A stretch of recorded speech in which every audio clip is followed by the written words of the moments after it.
नमस्कार दोस्तों, आज की क्लास में फिर से आपका एक बार स्वागत है। आज दोस्तों एक बहुत ही बड़ी खबर हमारे सामने आई। वो खबर क्या है कि कर्नाटका के एडिशनल डीजीपी को अरेस्ट कर लिया गया है। ये दोस्तों जो आप फोटो देख रहे हैं, इन्हीं को अरेस्ट किया है। इनका नाम है अमृत पॉल।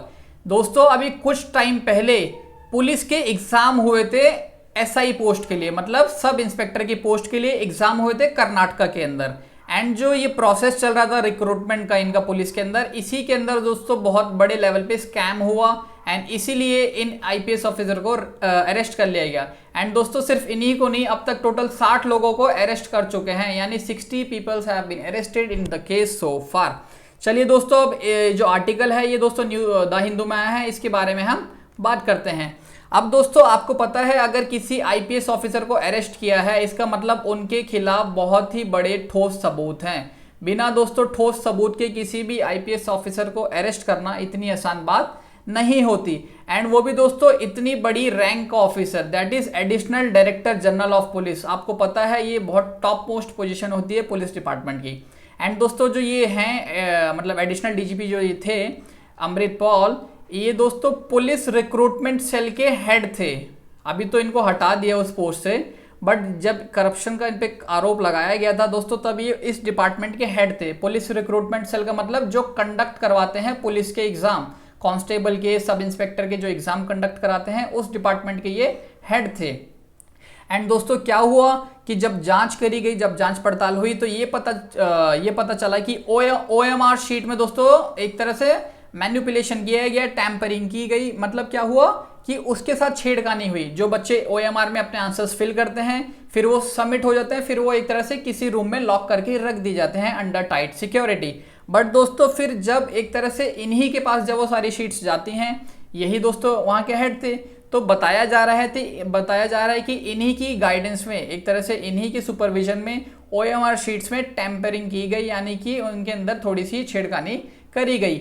अब दोस्तों क्या हुआ कि जब इन पे आरोप लगाया जा रहा था, किस पे, अमृत पॉल पे आरोप लगाया जा रहा था दोस्तों, तो स्टेट गवर्नमेंट ने इनको ट्रांसफर कर दिया, पुलिस रिक्रूटमेंट सेल से हटाकर इंटरनल सिक्योरिटी डिवीजन में दोस्तों इनको ट्रांसफर कर दिया। क्योंकि दोस्तों बिना किसी एविडेंस के एक आईपीएस ऑफिसर को सस्पेंड करना बहुत ही मुश्किल होता है। मतलब क्योंकि उन एक इतना बड़े लेवल का दोस्तों अगर कोई ऑफिसर है, तो उसको ऐसे हवा में तो हम लोग हटा नहीं सकते उनके पद से, इसलिए खाली स्टेट गवर्नमेंट ने उनको ट्रांसफर कर दिया था।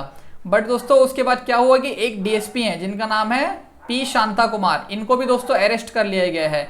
ये आप कह सकते हैं कि एक तरह से इनके राइट हैंड थे, मतलब इन्हीं के आदेश पे सारा काम चल रहा था, कि इन दोनों की मिली भगत कह सकते हैं दोस्तों, आप कुछ भी कह सकते हैं। ऐसे आरोप लगाए जा रहे हैं दोस्तों, जो न्यूज़पेपर में आर्टिकल मैंने पढ़ा है उस आर्टिकल के हिसाब से दोस्तों मैं आपको ये न्यूज़ समझा रहा हूँ।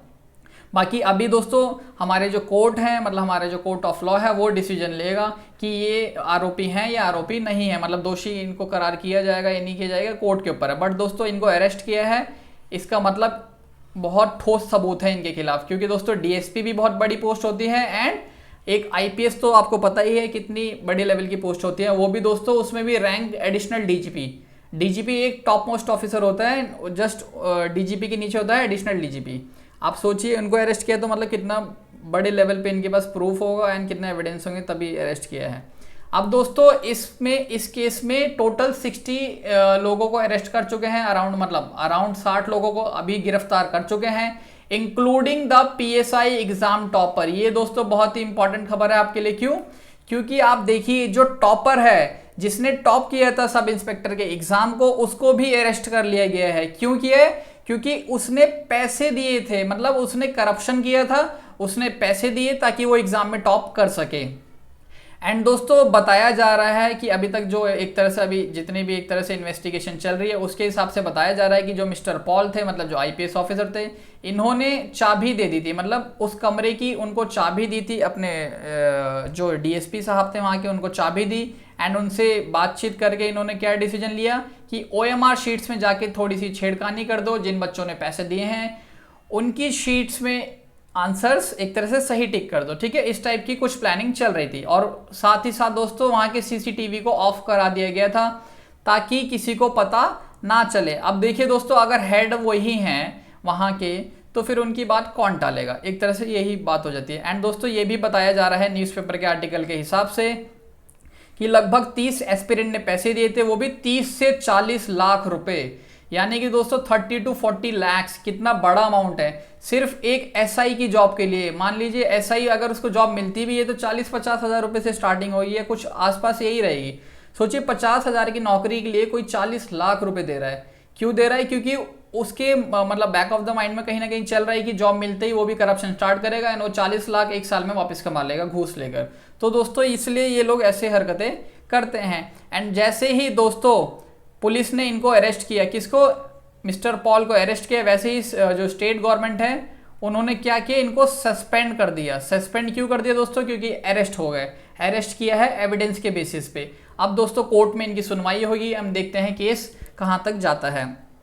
तो दोस्तों आप देखिए कितना बुरा लगता है ये सुन के कि तैयारी हम करें, मेहनत हम करें एंड जॉब कोई और ले जाए, कोई पैसे वाला आए पैसे खिलाकर जॉब ले जाए, तो कितना दोस्तों दुख होता होगा।